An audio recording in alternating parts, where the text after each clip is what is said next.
मंगल हुए नीच के। नवग्रहों में सेनापति मंगल 4 अप्रैल को अपनी राशि का परिवर्तन करने जा रहे हैं तथा वर्तमान मिथुन राशि को छोड़कर अपनी नीच राशि में इनका प्रवेश होने जा रहा है। अब ज्योतिष के नियमानुसार जब भी कोई ग्रह अपनी नीच राशि में जाता है तो उसका प्रभाव, उसकी क्षमता, उसके सामर्थ्य में न्यूनता आ जाती है तथा वो ग्रह नकारात्मकता देने लगता है। अब नवग्रहों में सेनापति मंगल जो शौर्य पराक्रम के कारक हैं, साहस के कारक हैं, क्षमता के कारक हैं, भय के कारक मंगल हैं, रक्त के कारक मंगल हैं, इसी प्रकार से क्रोध, आवेग, लड़ाई झगड़े के कारक भी मंगल हैं।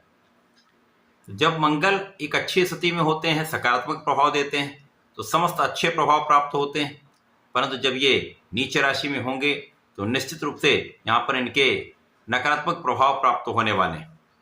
जय श्री गणेश। नमस्कार, मैं आचार्य संजय द्विवेदी। मेरे समस्त प्रबुद्ध दर्शकों का मेरे चैनल पर हार्दिक स्वागत है। प्रिय दर्शकों, आज मैं तुला राशि के लिए मंगल के इस राशि परिवर्तन का, मंगल के नीचत्व काल का किस प्रकार का प्रभाव प्राप्त होने वाला है, इस समय में जो स्थितियां बन रही हैं उससे आपको कितना लाभ मिल सकता है अथवा जहां पर समस्या है तो उसका क्या निराकरण है, संपूर्ण विश्लेषण मैं पूर्ण तर्क के साथ करने जा रहा हूं। प्रिय दर्शकों, इस राशिफल को आप अपने लग्न तथा राशि दोनों के अनुसार देख सकते हैं। तुला राशि के लिए मंगल आपके 7वें भाव के स्वामी तथा धन के स्वामी, अत्यंत विशिष्ट भाव के स्वामी का गोचर आपके अत्यंत विशेष भाव में हो रहा है, जो 10वां भाव है। मंगल 10वें भाव में दिग्बली भी होते हैं, महायोग बनाते हैं, परंतु यहां पर ये अपनी नीच राशि में होंगे। अब कर्क राशि चंद्रमा की राशि, जहां पर चंद्रमा का नित्य परिवर्तन होता है। इस प्रकार से जब जब मंगल चंद्रमा के साथ केंद्र के भाव में होंगे, दृष्टि प्रभाव में होंगे, युति प्रभाव में होंगे, तो मंगल का नीच भंग होगा। जब किसी ग्रह का नीच भंग हो जाता है तो वो नीच भंग राजयोग बन जाता है, अर्थात ये विशेष लाभ देने वाला योग बन जाता है। परंतु इस पूरे समय में लगभग आधे समय मंगल नीचत्व का प्रभाव देंगे, इसी प्रकार से लगभग आधे समय में ये नीच भंग राजयोग का लाभ देंगे। तुला राशि के 10वें भाव में इनका गोचर है, तो जब जब ये नीचत्व का प्रभाव देंगे तो इस भाव को निर्बल करेंगे। जहां पर मंगल 10वें भाव में होकर यश वृद्धि कराते हैं, आपका नाम कराते हैं, दूर दूर तक आपके प्रभाव में वृद्धि होती है, वहीं इसका विपरीत प्रभाव प्राप्त होने लगता है। लोगों के बीच में आपके प्रभाव में न्यूनता आ जाती है। वाद विवाद के कारण, लड़ाई झगड़े के कारण, क्रोध के कारण आपके बनते काम बिगड़ जाते हैं तथा अपयश का योग बन जाता है। कार्य क्षेत्र में उच्चाधिकारियों के साथ, आपके सहकर्मियों के साथ, आपके व्यापार में साथ करने वाले लोगों के साथ एक समन्वय नहीं बन पाता है। कहीं ना कहीं यहाँ पर एक समस्या बनी रहती है जिसका प्रभाव आपके कार्य क्षेत्र पर पड़ता है, तो उतना लाभ भी आप नहीं ले पाते। मंगल जब 10वें भाव में होंगे तो इस भाव को प्रबल करेंगे, तो जब ये नीच भंग राजयोग में आएंगे तो इस भाव में आपका ऊर्जा का प्रभाव, आपकी क्षमता का प्रभाव, आपके सामर्थ्य का प्रभाव, आपके साहस पराक्रम का प्रभाव आपको लाभ देने वाला होगा।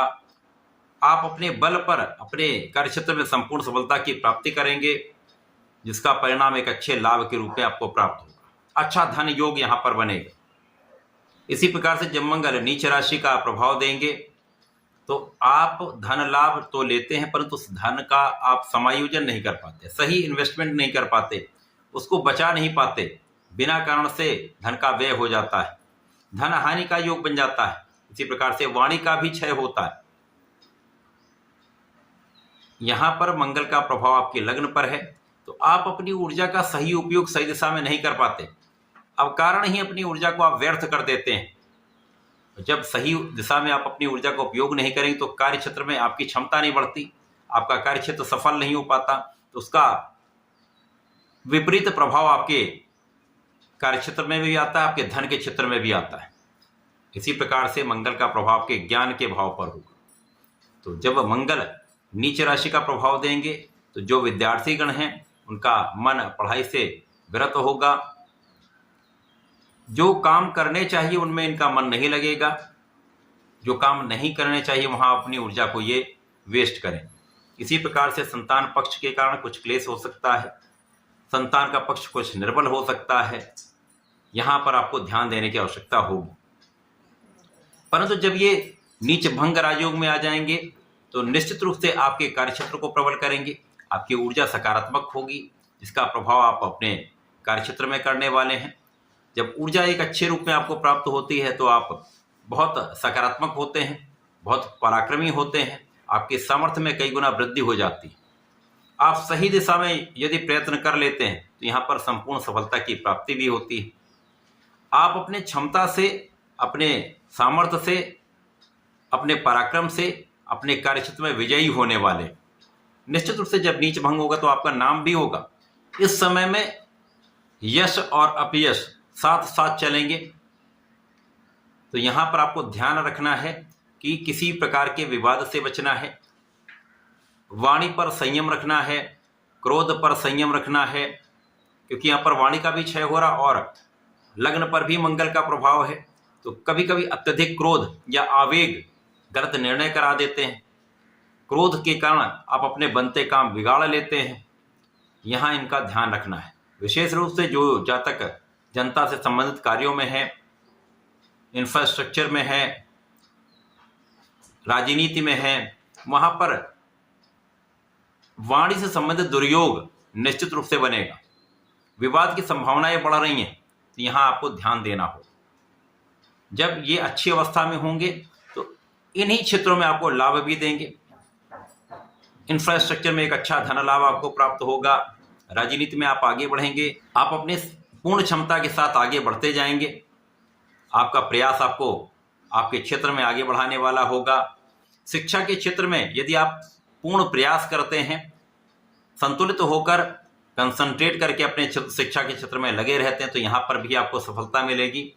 यदि आप प्रयास करेंगे तो संतान के साथ मतभेद भी दूर होंगे, क्लेश भी दूर होगा, संतान का पक्ष भी बलवान रहेगा। इसी समय में कार्य क्षेत्र में आपके लोगों के साथ आप प्रयास ये करें कि कोऑर्डिनेट करें, एक समन्वय बनाकर चलें। यदि कुछ बात होती है तो वहाँ पर धैर्य के साथ आप काम लें। जीवन साथी के साथ विशेष रूप से यहाँ पर क्लेश से बचना चाहिए। इसी प्रकार से साझेदारी में चोरी की संभावना होती है अथवा धोखे की संभावना होती है, तो यहाँ पर आपको बहुत ध्यान रखना चाहिए।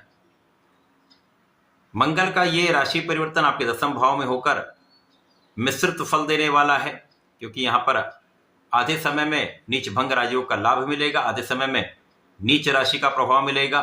तो यहाँ पर आपको सजग रहना अत्यंत आवश्यक है, अपने स्वास्थ्य का ध्यान रखना है, क्रोध आवेग पर नियंत्रण रखना है, वाणी पर नियंत्रण रखना है, सबसे कोऑर्डिनेट करके चलना है, तो समस्याएं कम से कम हो।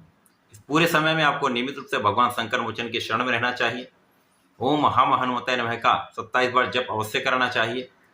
प्रत्येक शनिवार को भगवान शंकर मोचन के चरणों से टीका अपने मस्तक पर लगाएं तथा लाल पुष्प का अर्पण करें। हनुमानाष्टक और बजरंग बाण का पाठ यदि संकल्प लेकर कर लेते हैं तो विशेष लाभ आपको प्राप्त होगा, समस्याएं दूर होंगी। मंगल का ये नीच प्रभाव कम से कम आपको कष्ट देने वाला होगा, तो ऐसा करके समय का उपयोग करके लाभ ले सकते हैं। धन्यवाद, नमस्कार।